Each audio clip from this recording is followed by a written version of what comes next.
palavra é arrependimento. Em português não é boa a palavra. Por que ela não é boa? Porque arrependimento está parecendo a pessoa que está chorando. Ai, eu sou culpado, eu sou a pior pessoa do mundo. Aí você fala, nossa, está arrependido. Não, isso não é arrependimento. Eu gosto da palavra em hebraico. A palavra em hebraico, Sérgio, é techuvá. Techuvá é retorno. Então, techuvá, que é traduzido por arrependimento, techuvá significa eu descubro que estou no mau caminho, então eu volto e tomo um bom caminho. Puxa, que importante, ó, gente, vamos trabalhar isso, tem que sublinhar isso. Isso. Então, essa é a primeira etapa. A primeira etapa é techuvá, ou arrependimento.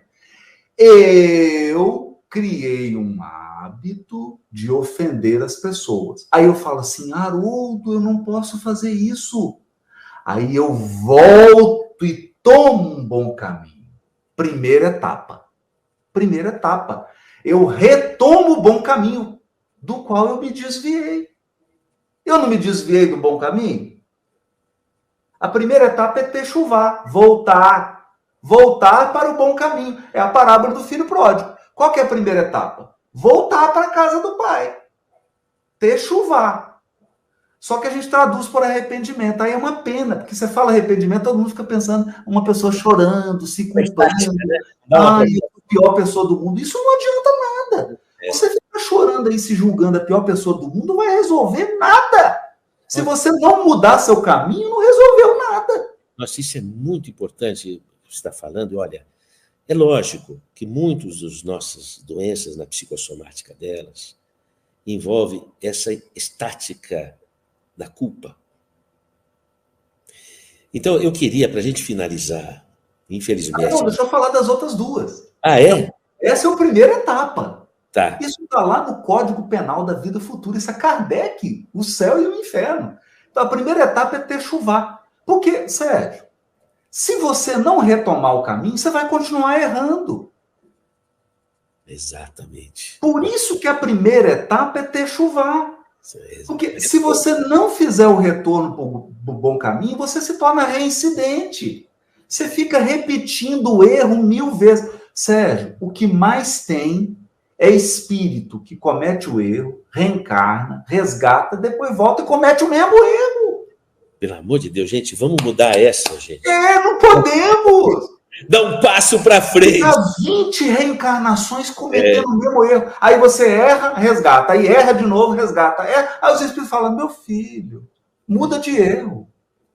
Dá uma variação aí. Um pouco mais de criatividade, meu filho. Você está cometendo os mesmos erros e pior com as mesmas pessoas, meu filho. Vamos sair da culpa. Techuvá. Retornar e reparar.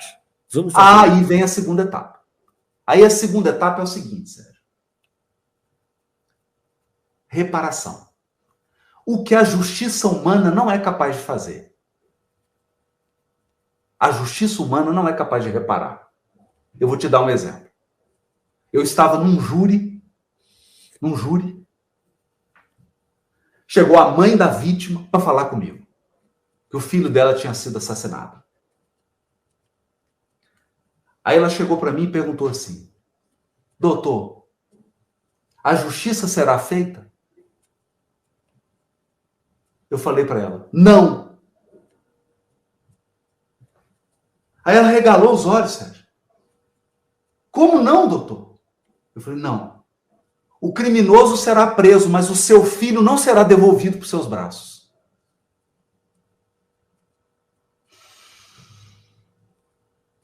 Esse é o limite da justiça humana. A justiça humana não tem o poder de reparar o mal praticado, só a justiça divina.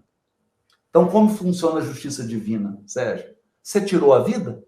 Agora você vai ter que dar a vida para aquela pessoa que você tirou a vida. Por isso que ela vem na sua família. Você tirou a vida, agora você vai dar a vida.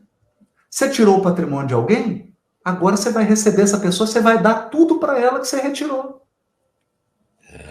Você brincou com o coração, brincou com os sentimentos de alguém numa relação afetiva? Essa pessoa se perturbou? Agora você recebe ela perturbada. Gente, então, ó, não vamos reclamar, gente. É. Vamos aproveitar para a gente fazer essa reparação. Ó, respira fundo. Tá tudo bem, tá tudo certo. Tá tudo certo. Então, a justiça divina nos trata como responsáveis. Ela fala assim: Haroldo, meu filho, quem que bagunçou a cozinha, meu filho? Aí você fala assim: papai do céu, fui eu. Filhão, então você que vai arrumar a cozinha. Ninguém vai arrumar a cozinha para você não, filho. Foi você que sujou a cozinha? Agora você vai lavar, meu filho, porque eu vou te tratar como criador, co-criador. A justiça divina nos trata como co-criadores, como seres responsáveis. Responsáveis. Mas tem uma terceira etapa, Sérgio. A terceira etapa é a expiação. Meu Deus, mas eu já voltei para o bom caminho, eu já reparei, por que eu tenho que espiar? Aqui entra o elemento pedagógico da lei divina. A lei divina, Sérgio, nos troca de posição.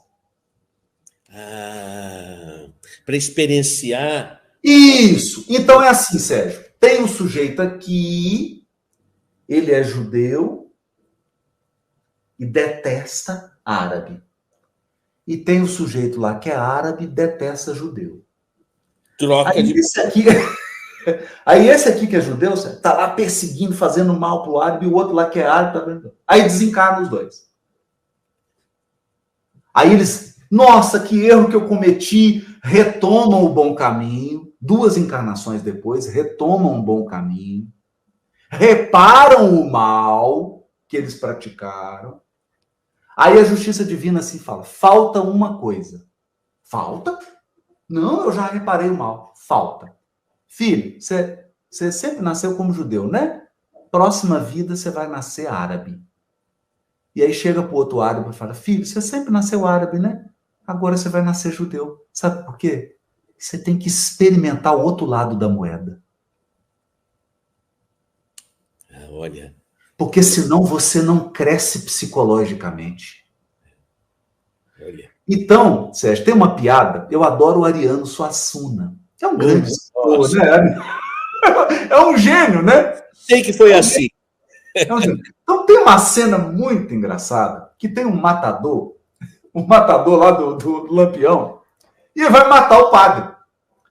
Aí ele aponta a espingarda pro padre, que é o Rogério Cardoso, né? O padre é o Rogério Cardoso, já tá na pata espiritual. E aí, na hora que ele vai atirar, ele começa a tremer, aí ele fala assim, nossa, dá um azar matar padre? Aí o padre fala assim, sobretudo pro padre. Dá um azar matar padre, ele fala, sobretudo pro padre. Então, Sérgio, o que a lei divina faz com a gente?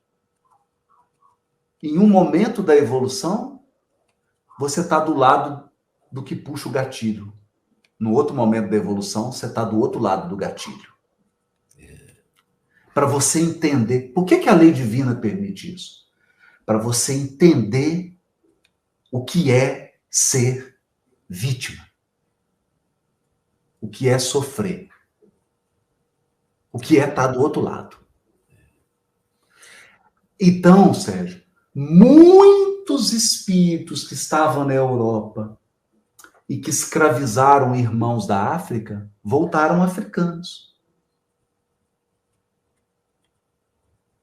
Porque tinha que viver o outro lado. Tinha que viver o outro lado. E aí, fizeram techuvá, repararam o mal e experimentaram o que é estar do outro lado. Quando eles desencarnaram, voltaram luminosos. Porque agora, além dele ter reparado o mal, além dele ter renovado os caminhos, agora ele sabe. Ele sabe. Ele experimentou. Aí se você fala para ele assim, vamos praticar isso de novo, ele fala, de jeito nenhum. Você não sabe.